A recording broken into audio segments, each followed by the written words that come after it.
So this season we're going to do a major overhaul of all the vehicles. They're getting a birthday, so to speak. So what we're going to do is take it down to Outback Armour and get some suspension fitted up to these vehicles.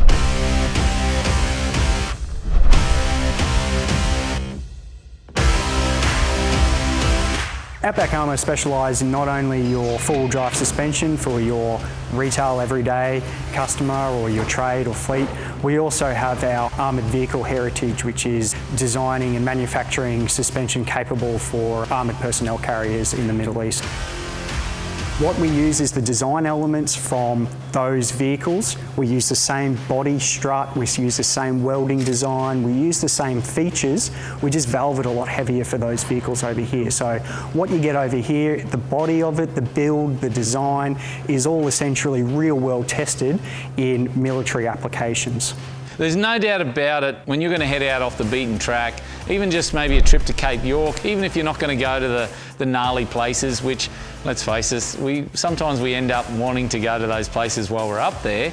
So the first thing I would do if I had a stock four-wheel drive is I'd put suspension in it. And that has always been my motto. You modify your vehicles to suit where you're going.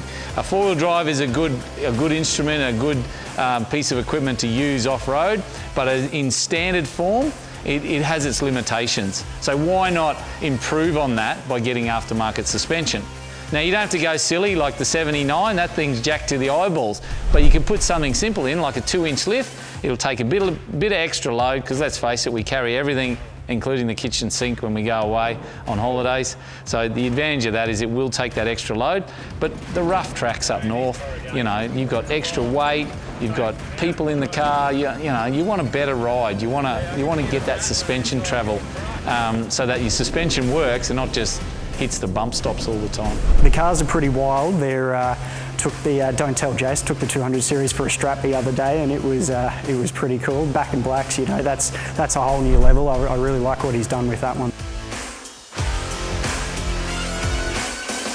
We're going to go with the full Outback Armour suspension kit for all the vehicles. So we've got my back in black. That thing's going to have an easy 3 to 4 inch lift in it.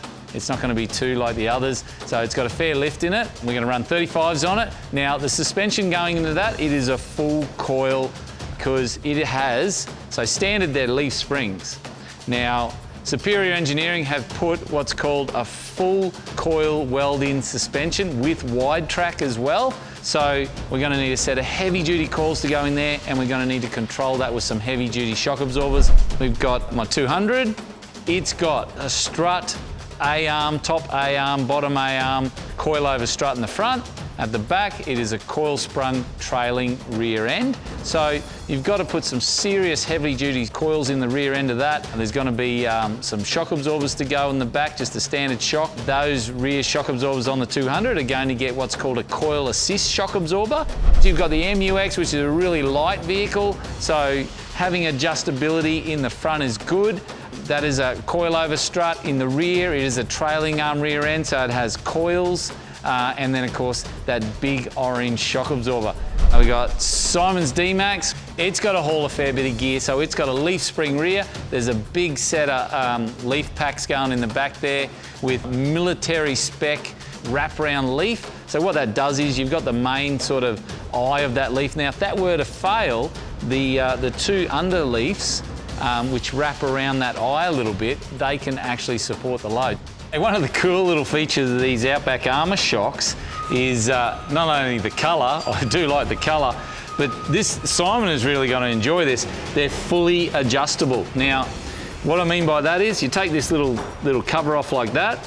Now this, I'll just dial it right back. So there's about 20 settings, and I'm going to dial it right back to 0.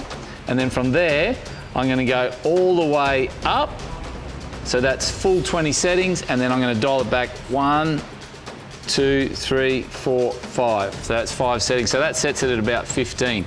So what that is, that's the bypass valve is now adjustable. So you've got 20 settings on the bypass valve. So making the shock either really spongy, or you can make the shock really, really stiff and tight, so it can carry the load better. So with that sort of adjustment, you take stuff out of your car, you put stuff into your car, you can adjust it, which is a cool feature.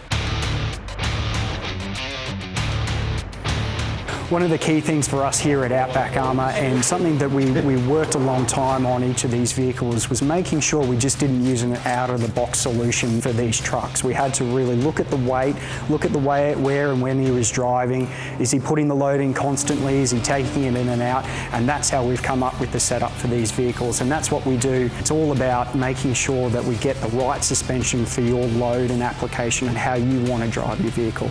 Can't wait to see Jase, Simon and the boys flog these trucks up north again. I know they're going to give it the ultimate test, and I know it'll survive. Jase is confident, but I can't wait to see his face when he comes back and gives us his feedback on how they perform.